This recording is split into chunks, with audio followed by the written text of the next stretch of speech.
Let's return to Mr. Novak. Now, was this the first time you had worked with Joe DeAugusta? Yes. Well, no. I had met Joe on an independent film. He was up for it was a story which had three parts. It was a trilogy, and it was a very, very timorous, cautious attempt at dealing with homosexuality. So there are three little stories. My story was that when I was 8 years old, I was raped by my uncle. When I was 12 years old, and I played myself at 12, and I was about 26 at the time, 25. They put me in pajamas that were about 4 sizes too large for me, and my eyes were very wide open. And I'm living with my aunt, and I'm living with my uncle, and she brings home this guy, and he's too drunk to do anything, so she comes to my room and says, my character's name is Robert, and she says, "Well, Roberto," and she starts taking off her clothes. The camera descends on my face.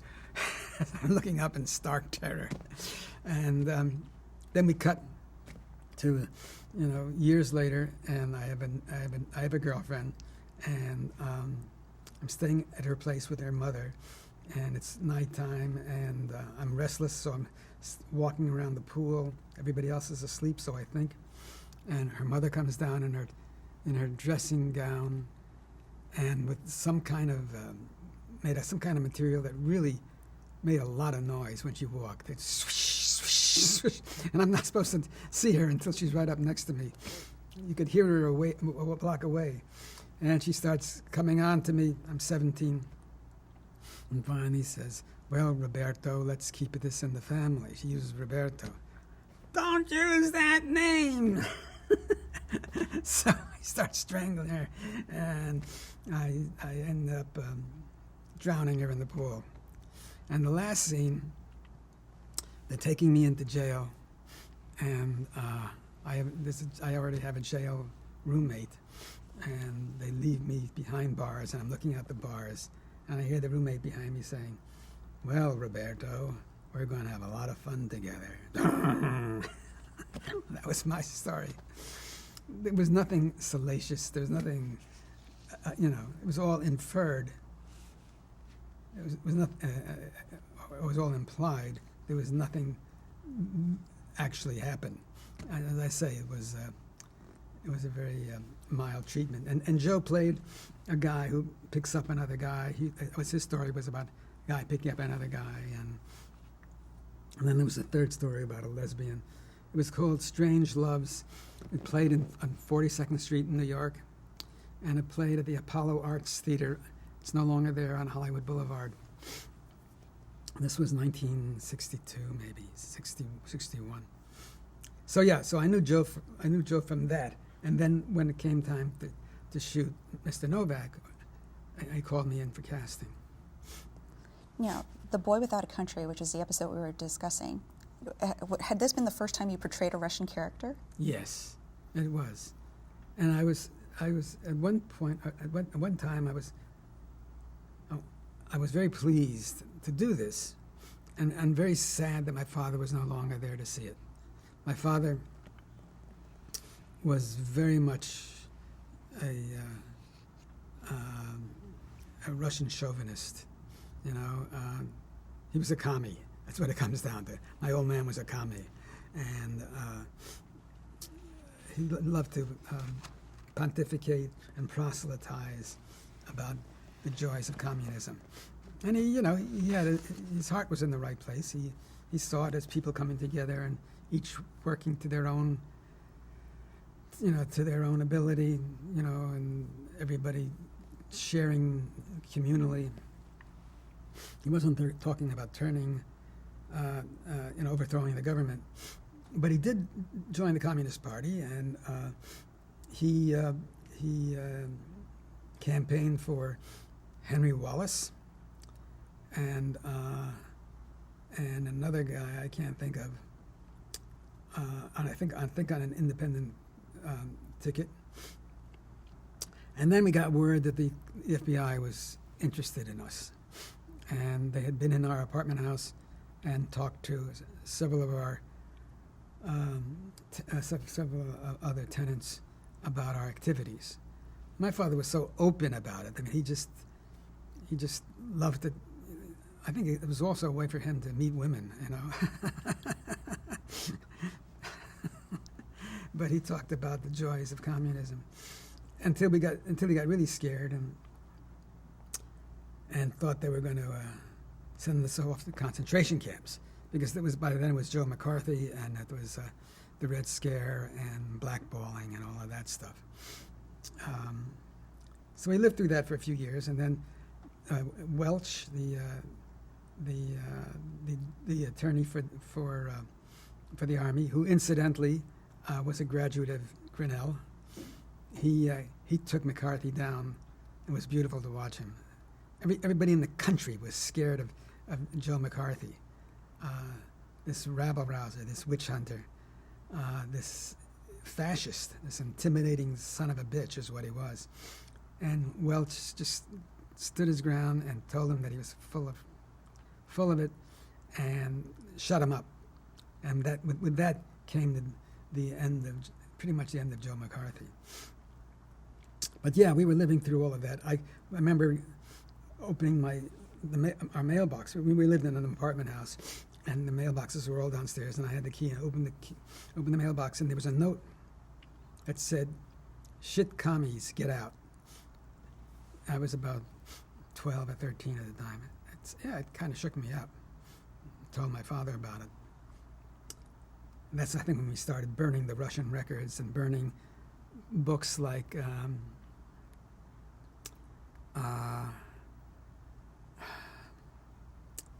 the great successful book about the dog Wolf, part dog, part wolf. Why can't I think of its name? Anyway, it might come to me. Call of the Wild? Call of the Wild, yeah. And he was considered, the author was considered at that point, in the freneticism and the panic of catching every communist in the country. He was considered a commie, as was Mark Twain. You know, it was quite absurd, but that's the way it was. Well, getting back to The Boy Without a Country, you were talking about how you think your father would have been just tickled to... He would have loved it. He would have loved it. How nice it would have been for him to see me playing a Russian. With your 3 appearances, your guest appearances in this series, do you feel that you were typecast? No, because I played different characters each time. That's what made it so great. One time, the Russian was a very conservative, very much by the, by the rules, spouting the state slogans. The other character was a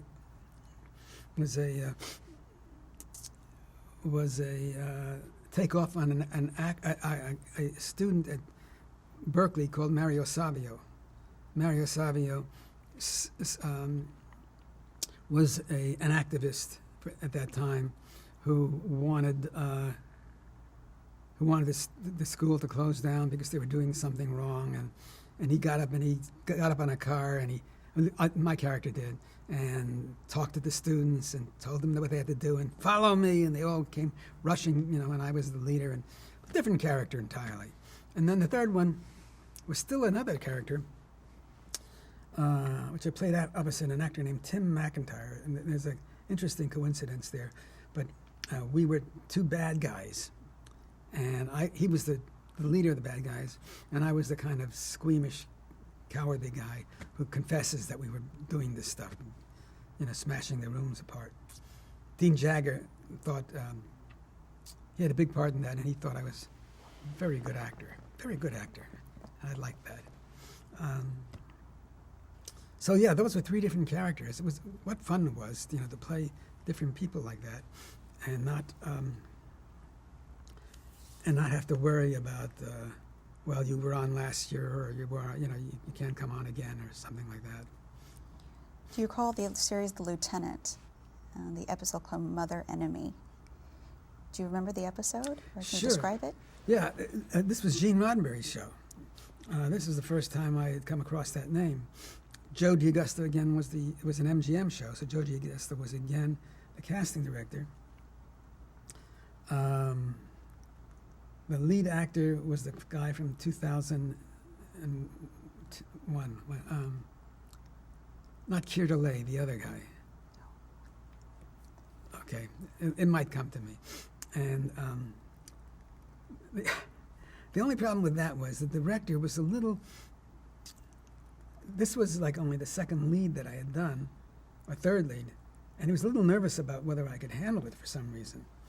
And we started going over the lines, and he said, Vince, his name was Vince, and he said, and he stopped and said, stop. Walt, now when you get into this line, think about doing it this way. I said, okay.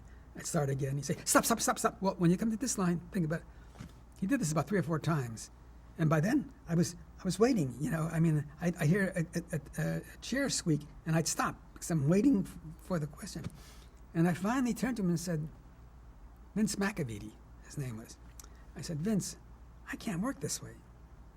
I can't work with you, breathing down my neck. You got to give me a little room here, a little freedom to play the part. He says, oh, I'm sorry. And of course, after that, it was fine. It was fine. It came off okay. Yeah, it was called Mother Enemy, and we called it Kami Mami. It was, again, just curiously, it was at the time when in the news there was a story about a sergeant who was training for or had submitted for officers training school, and he was being kept out because his mother was a communist. I mean, this was a true story, and our story was taken from that. So were you able to draw on your experience a little bit? Yeah, I suppose so. Let's talk about the Alfred Hitchcock Hour, Memo from Purgatory. Right. Could you describe the actual episode? Yeah. First of all, one of the most interesting things was I got to work with somebody that I went to drama school with, James Caan. Jimmy was the protagonist, the good guy, and I was the antagonist, the bad guy. I did a lot of juvenile delinquents at the time, which was interesting because I'd gone from this persona of being the sensitive, young guy, to all of a sudden being the tough juvenile delinquent.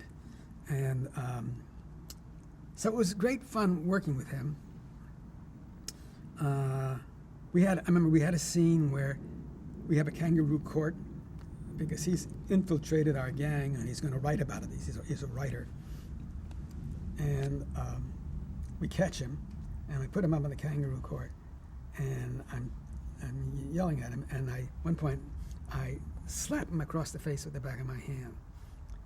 I had this ring on this hand at the time, and I hit him with the ring and cut open his lip or something. Cut open, his lip.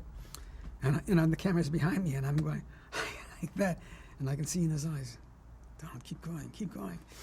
He loved it. He loved the idea of the blood, coming down his face, and so we finished the scene, and it was a good episode. It had nothing to do with the Alfred Hitchcock Hour. It was about juvenile delinquents. Zalman King, who ended up making 9½, a soft porn movie, was in it. It was one of the gangsters, Tony Musanti, who did quite a bit of television and did a series, I think it was called Toma. He was in it. Mark Slade, who was a regular on a Western.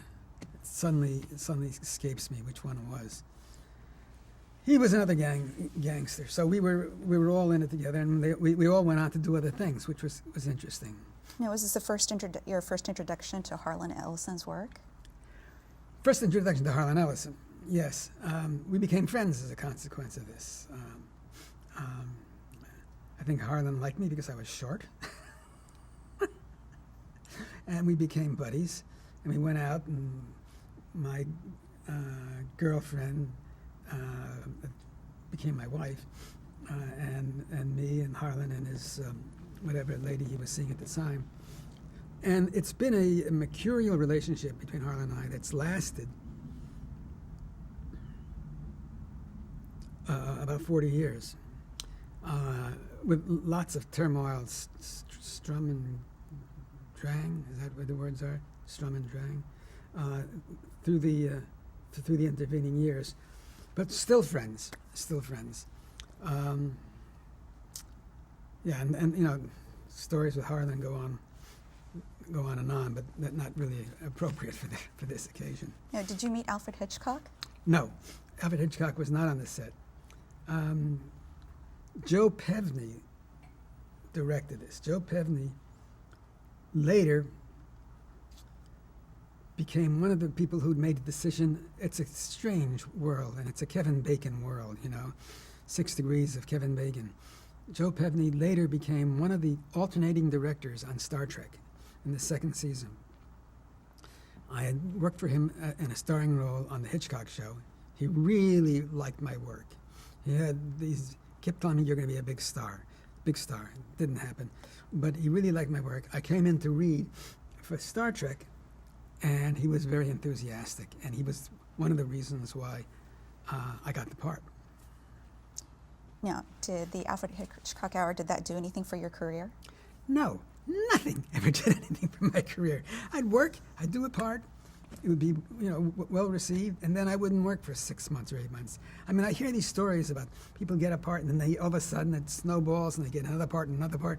It didn't really work out that way for me. You know, it just was really, it's always been a stop and start kind of thing. Now, do you remember doing an episode on Ben Casey? Yeah, I remember that. Vince Edwards was the lead on Ben Casey. It was a good part. I was playing a dying patient. I find out that I'm dying because I read the medical records. I'm not supposed to have read them, so I'm very upset. And we were doing a scene where it's supposed to be a very quiet, very dramatic scene where he's sitting down next to me. And, you know, he was an actor with, to put it euphemistically, had limited range, you know. And he was talking to me about, you know, things are tough and, you know, you might get better. And then I hear, "Psst, Vinny. And I look up, and one of his men, one of his guys that took care of him, walks on the set in the middle of the shoot and says, "Who do you like in the 4th?" I mean, in the middle of the shot, I'm dying. Who do you like in the 4th? So Vinny says, he wasn't upset at all. I said, "Cut." Well, and then they will go aside and discuss who he should be betting on in the 4th race. And then they came back and we did the rest of the scene. That's my Ben Casey story. I don't know if you're going to have any recollection about Gidget, but Gidget's foreign policy. Do you have any recollection of being on that series? Absolutely. And working with Sally Field? Yeah. She was fine. She was, you know, very nice, very generous, full of energy.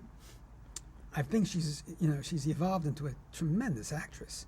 I think you can't deny her body of work. In fact, they were mentioning it last night on the Golden Globes Awards, and indeed, she is a really consummate actress now. But what I remember mostly was that I had a Swedish girlfriend on the show. I was a Swede, and I had a Swedish girlfriend, and I disapproved of the way she was behaving. She was being influenced by Sally Fields to go surfing and to run around on the beach in skimpy outfits. "Inga, I am ashamed of you." And at one point, she says, "Oh, whatever my character's name was." Gunnar. Gunnar, Gunnar. You know, this is America now. You know, we do what we want. And so she's in the kitchen washing dishes with Sally Field, and I walk in, And I say, Inga, you've got to stop this. And I take the dishes from her hand and I start washing them.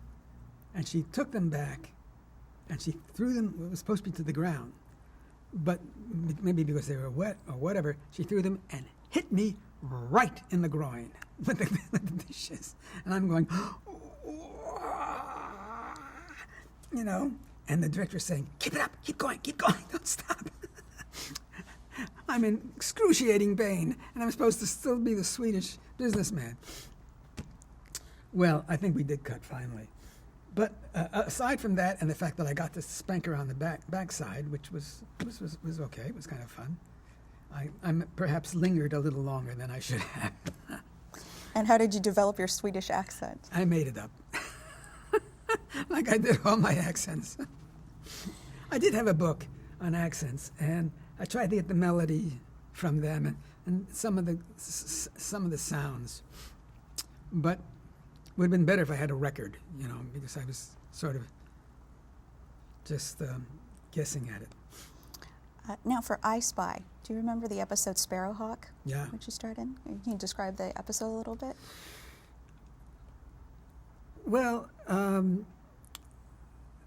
there were a couple of things. I was brought in to read for the guest lead. It was a kind of, if not effete, a little bit on the delicate side. A very rich Arab prince. And I couldn't quite muster the English accent. I was good at other accents, but I wasn't pretty good. So they didn't give me that part. They gave me the part of the bad guy, who was an Arabian rock and roll singer, which was fine. I had a good time with that. Fortunately, I didn't have to sing. But Bob Culp and Bill Cosby were the leads on the show, and I Spy. And they took an immediate dislike to the other fellow. And first of all, he said he could water ski, and he couldn't. I would have said the same thing, because, you know, you worry about it later. Yes, I can do that. Yes, I can horseback ride. Yes, I can climb mountains.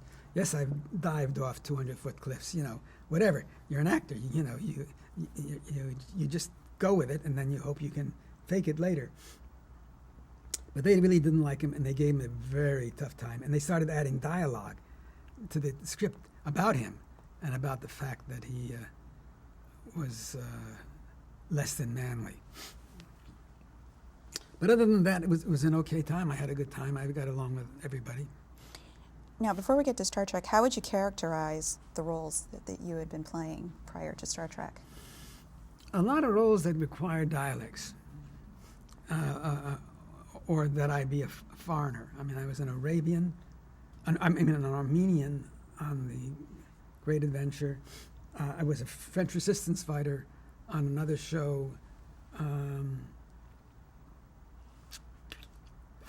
which I can't remember the name of. I was a German on another show, Frank Buck's, a series about Frank Buck, with Bruce. Boxleitner? Yeah, with Bruce Bottleitner, and then I did a play where I played a Puerto Rican. So I did about 4 or 5 different accents. And I guess there was nobody in Hollywood that could do them because I got those roles. But they were all good roles. They were all better than featured roles. They were guest starring roles. And then it all just died. It just all died. It died before Star Trek started. It was on its way out. I don't know whether it was because I was still playing juveniles and I was beginning to look a little older, or that put me next to a real juvenile and you could see the difference. But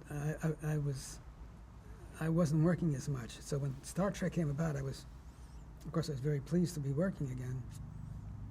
And No, let's actually go to Star Trek then. Let's segue into there. Had you seen the series before reading for Star Trek? No, I skipped it. Won by the panel and channel, and I'd seen styrofoam rocks, which were so evidently, so obviously styrofoam. I said, this has got to be phony, and I didn't give it a chance. I just went past it, you know. Now, what was the original name of the character that you were reading for? Well, I think his name was Jones. And I think, you know, when I think back in retrospect why they called him Jones, even though he was going to be a Russian, was because the whole idea was inspired by Davy Jones of the Monkees. They were looking for an actor or a personality that would appeal to the same demographic that Davy Jones did. Kids 8 to 14 years old. And indeed, my mail was from people who were 8 to 14 years old. You know, I think you're groovy, you know, I love your hair, which was a wig, by the way. And I got hundreds and hundreds of letters. I actually, at one point, was getting the third most mail after Bill and Leonard. And it was, what a novelty, you know, what an interesting novelty to get these big canvas bags of mail, you know. And initially, I read it all. After a while, I couldn't, but for a while I read it all. And there was never any, in case I'm anticipating a question, there was never any antagonistic or hostile mail about the fact that I was playing a Russian. Because these were all kids. And, you know, they didn't really know too much from the Cold War, and because that's what was going on at the time. And they were just interested in the fact that they found the character appealing. Yeah, do you know when the character decided to be changed to a Russian? I think it had always been decided. They just hadn't done it yet. Because they didn't ask me to try any other accent. They only asked me to try the Russian accent. And there's kind of a cute story that goes with that, which I've told 1 billion times. But again, Joe D'Augusta was instrumental in getting me the part. I was brought in to read for the role. And it was a very serious scene. Captain, the ship is about to blow up. What are we going to do? And I you know, I read it and I said, oh yeah, I see what this needs. You know, this is jeopardy. This is, you know, this is personal risk involved here, and I had to show some sense of command and that I was capable of you know, being an officer at this moment. So I read it, you know, with all of that in mind. You know, the brows furrowed, the jaws clenched, the teeth tight, and the nostrils flared. And when I got done, everybody kind of looked at it. There's 4 people in the room. There was Joe D'Augusta. There was Joe Pevney, who had done the Hitchcock. There was Gene Roddenberry, for whom I had done the Lieutenant. And there was another producer named Gene Kuhn, who didn't know me at all. Well, when I got done, they all kind of looked at their feet and said, yeah, well, that's nice, Walt, but can you make it funny? Funny? How do you make this funny? This isn't funny. You know, how does this work? But unlike the situation where I had been asked to do somebody's really, you know, absurd interpretation of the Russian on Mr. Novak, they were asking me to conceive myself, and not to imitate somebody else's. And I didn't feel as insulted by that. I didn't feel insulted at all. I felt this was a challenge. How do I make this funny? So what ultimately came out was, Captain, guess what? The ship is about to blow up. And they loved it. They loved it. They ran me over to Max Factor and they tried on a bunch of wigs and we brought them all back, a blonde wig, and because my hair was short, and a dark wig, and I was praying they wouldn't have me wear the blonde wig because I thought it looked hideous. But after I tried them all on, they tried them all on. And I said, what am I getting into? What kind of a madhouse is this? And boy, do I have something to hold over their heads if they don't cast me. So they really liked it. They really liked the thing with the wig, and they really liked the attitude that I had taken. Not that I ever used it again, you know, because it never was called for it. And then they asked me to wait outside in the outer room, in the outer office. And the other actor that they had called in, that Joe DeGusta also had called in, came in. And I had worked with him in this, it was called Jericho, this story where we were French resistance fighters. I'd worked with him on that. And and Joe knew him, and he called him in. So I'm in the outer office, and he goes into the inner office where everybody is, and I hear, and then ha ha ha ha, and then nothing. And I waited, and I waited, and I waited. I tell you, without exaggeration, I waited an hour and a half. Nobody came out. Nobody came out. The sun had begun to sink. I mean, it was getting late in the afternoon. And still I'm sitting there.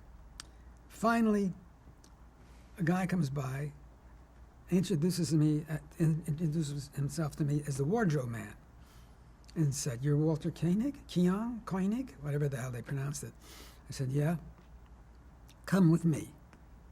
And very prim and very, very to the point. And I went with him to the wardrobe room. My hand to God. He drops on his knees in front of me and takes my crotch in his hand. And I'm saying, "What are you doing?" I didn't see the tape measuring ruler in his other hand.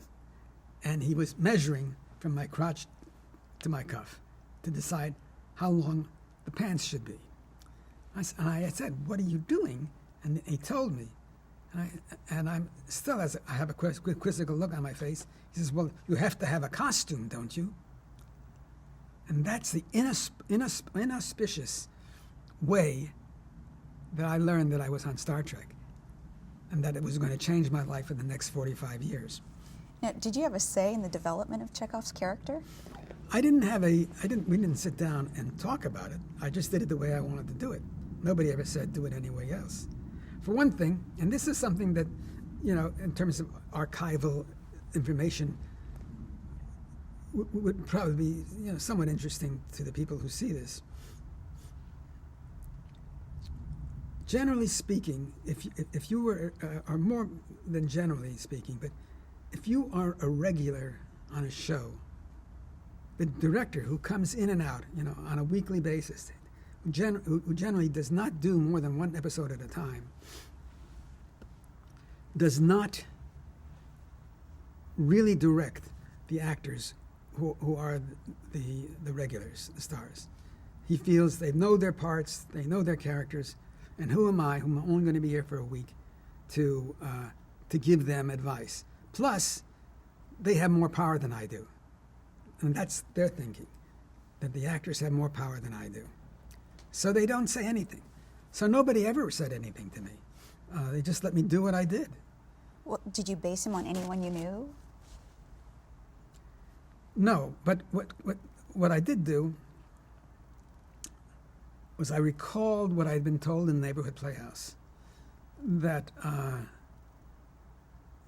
had learned that I could be a cocky guy, that I could be a guy tongue-in-cheek, that I could have fun, and I did not have to be a weeping wallflower, that I could be out front and feeling comfortable doing it.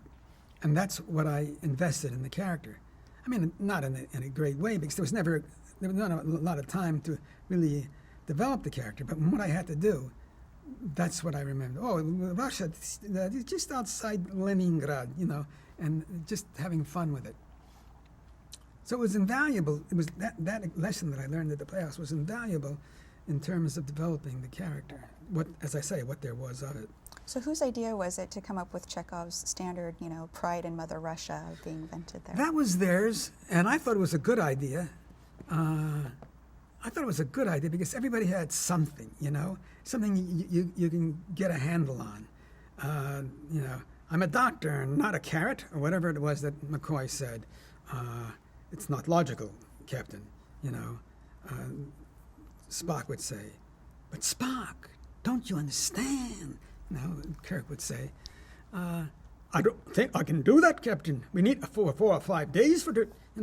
Scotty would say. So everybody had something that identified them, and I thought, I thought this was kind of a fun thing to do once in a while.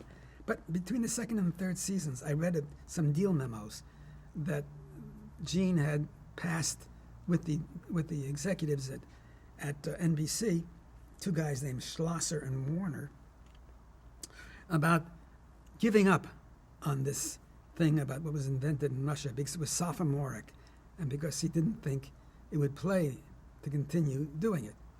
I thought it was a mistake. I mean, not a huge mistake. Chekhov was never big enough to be a huge mistake in anything he did. But I thought it was something that tied the character, it helped give him an identity. You know, he was very proud of Mother Russia and would always refer to inventions and discoveries as being Russian in kind. Now, for example, although it's not the same kind of thing, the fact that in Star Trek IV, we did this improvised scene where I was asking people in the streets of San Francisco, do you know where the nuclear vessels are? That became as much a fallback expression as anything. I mean, I've always been asked to repeat that. People always thought that was funny. So those things do get into the audience's consciousness and become an anchor to help them define and establish and recognize the character. Well, could you please describe the character of Chekhov? Like what his strengths, weaknesses, personality? Well, I don't think there's much more to describe than what I've done. You know, mostly he was an expositional character. He was there for for expository reasons. He's the guy that would say, Captain, there's something out there. I don't know what it is. It's big and it's ugly and it has hair on it. What do you think? And then Kirk would say, well, I think it's something we've got, and he'd go and do all the emotional stuff and all the internal stuff.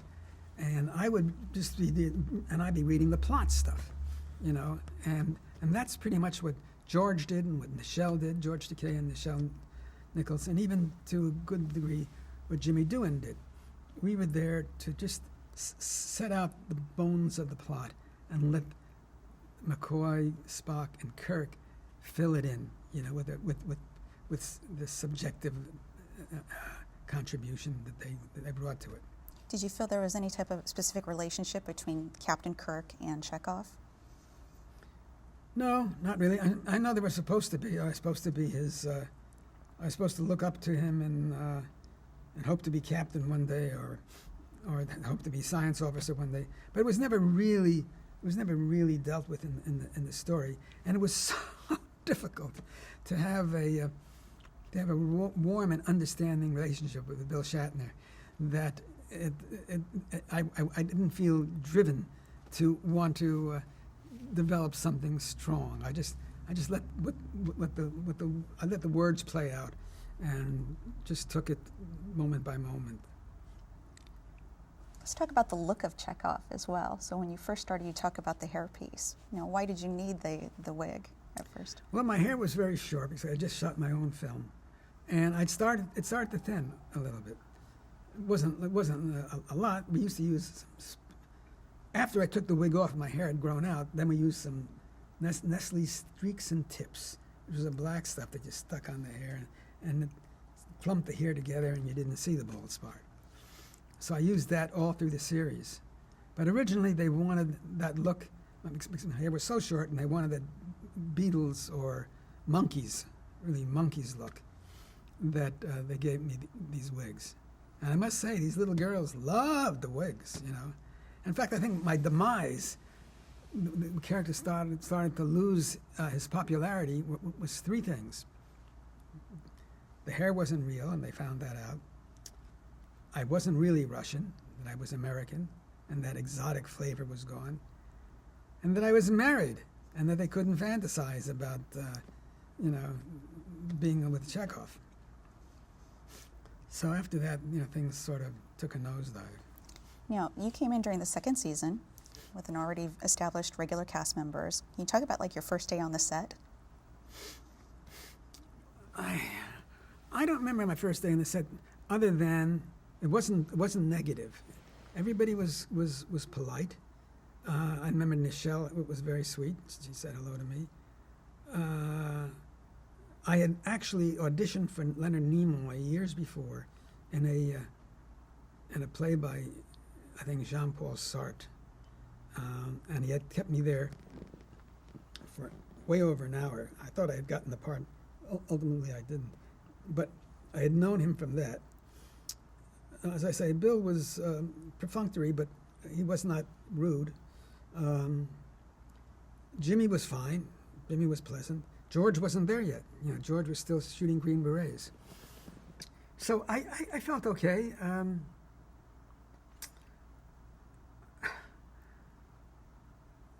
Yeah, I remember there was one moment with Bill when I was trying to make conversation. He was sitting at a table, and I was trying to make conversation, just to get things rolling. And I said, I remember seeing you on a series called, I think it was called We the People. It all took place in a courtroom each week. I said, I thought you were really good in that. And he looks at me and says, how old are you? And he thought that maybe I was putting him down, that I'd seen it when I was 9 and that he was so much older or something. Little did he know that he was only 5.5 years older than I was, So I remember that. But other than that, the TV series, perhaps to anticipate another question, was a kind of a fun place. There was a lot of laughs. Bill was usually the one who initiated the laughs. He'd blow a line or something, and people would laugh, and he would laugh, and it went on. I know there was stuff going on between closed doors. There was a lot of infighting between who would get the more lines, Bill or Leonard.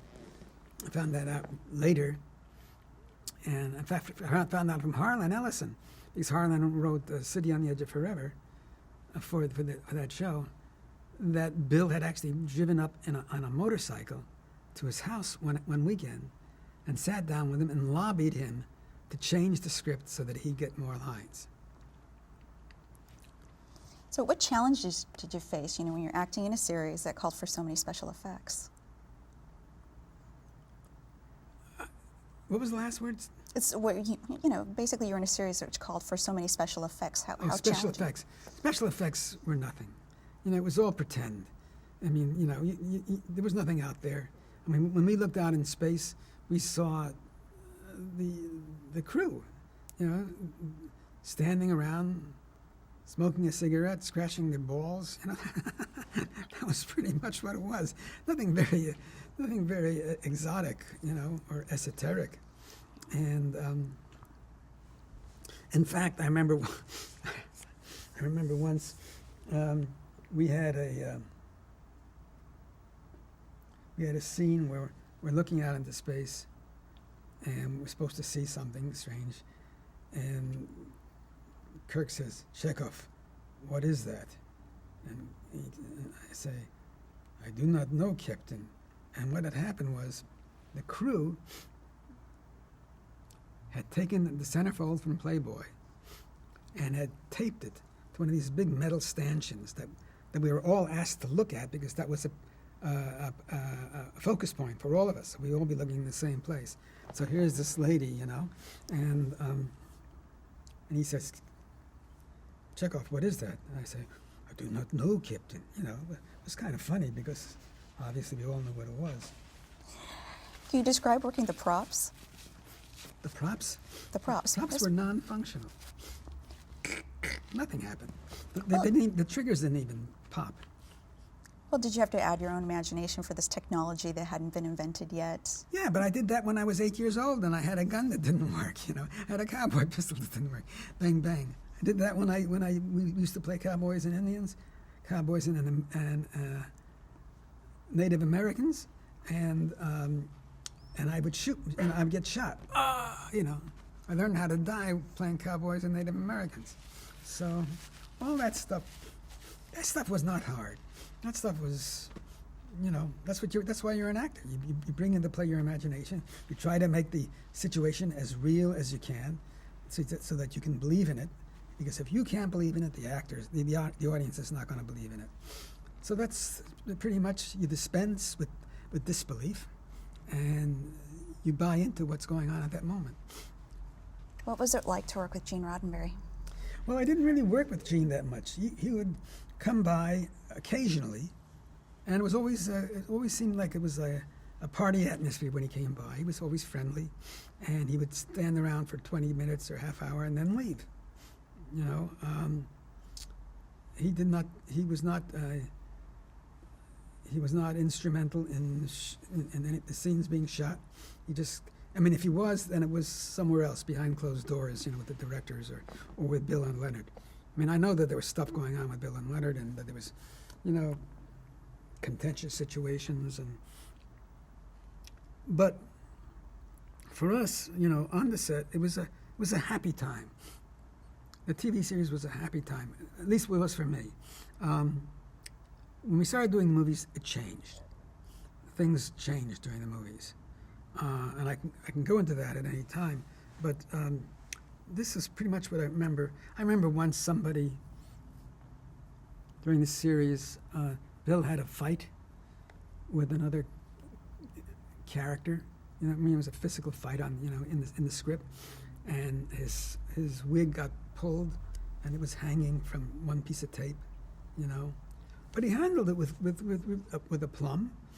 He just got up and walked into his dressing room, said nothing, and got it retaped, and came back out.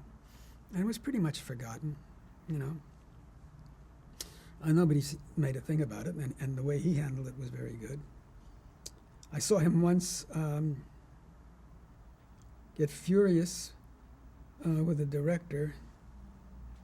Judd Taylor, his name was.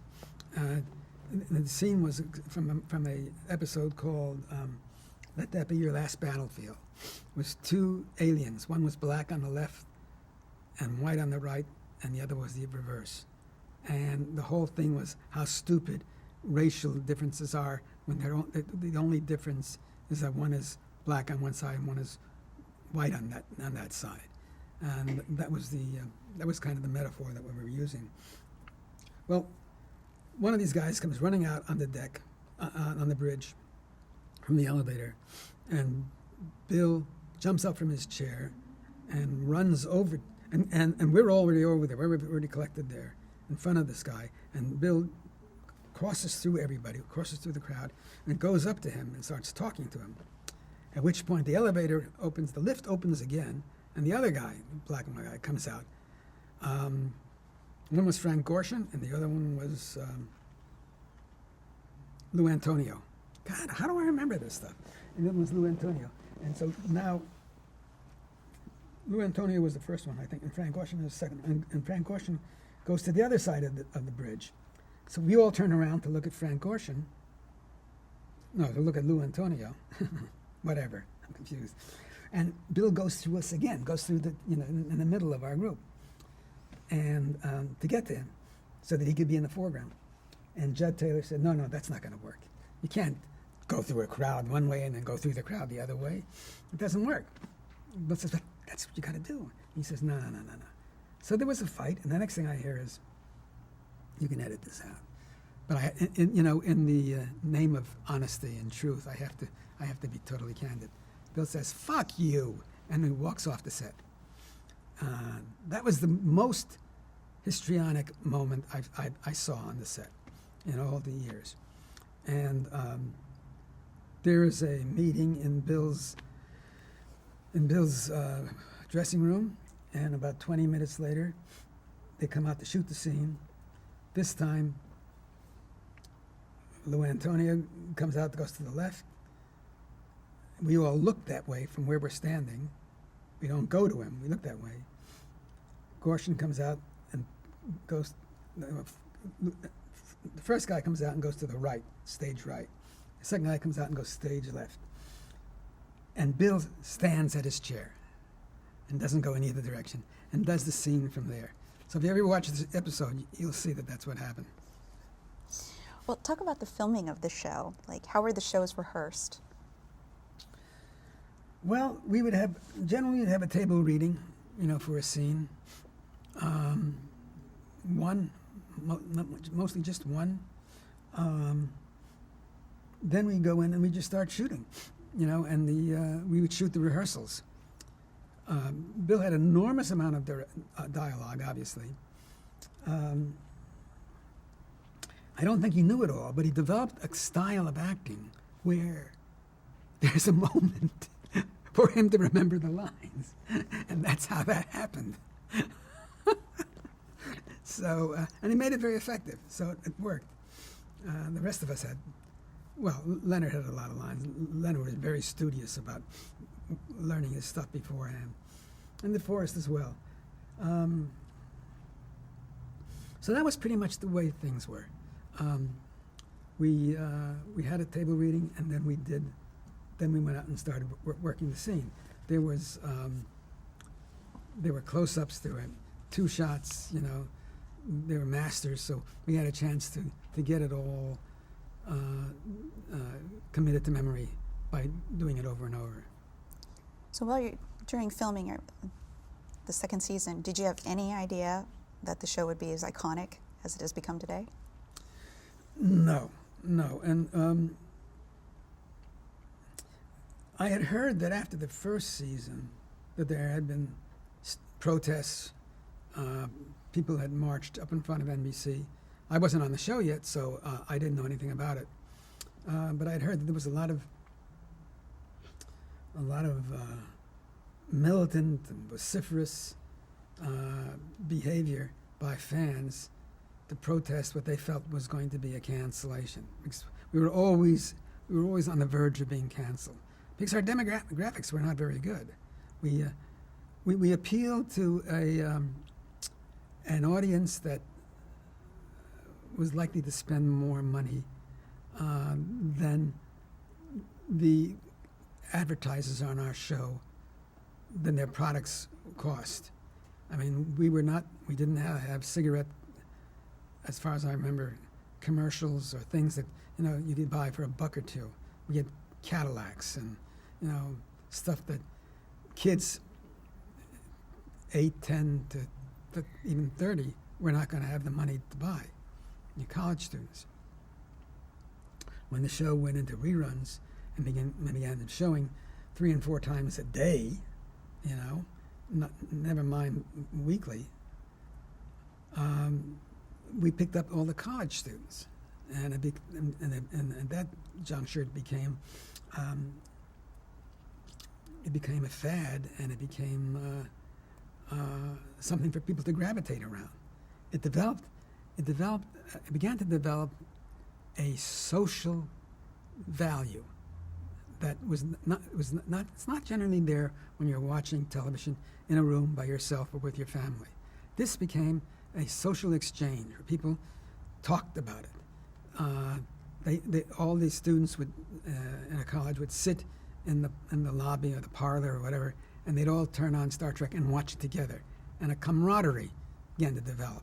That camaraderie became more extensive and more elaborate when they started having conventions.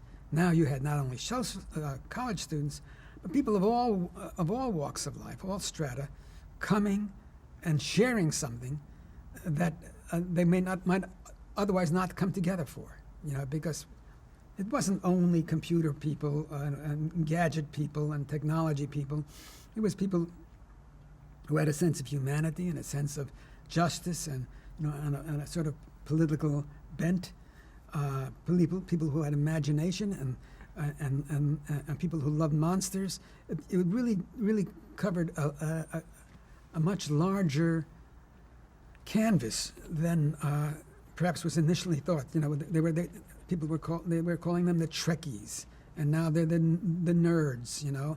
But I've been around long enough, and I've been to enough conventions to know that you can engage in conversation with people of many stripes, of many walks of life, and from sports to everything else, and you scratch one of these guys, and there's a Star Trek aficionado there. So it developed this kind of social presence that tied people together, and it became a very cohesive thing, and an adhesive thing, and became something that kind of solidified, became a strong bond. And to this day, I think we've actually gravitated to the point where Star Trek is a franchise like the Los Angeles Dodgers or the Detroit Bengals football team or hockey team,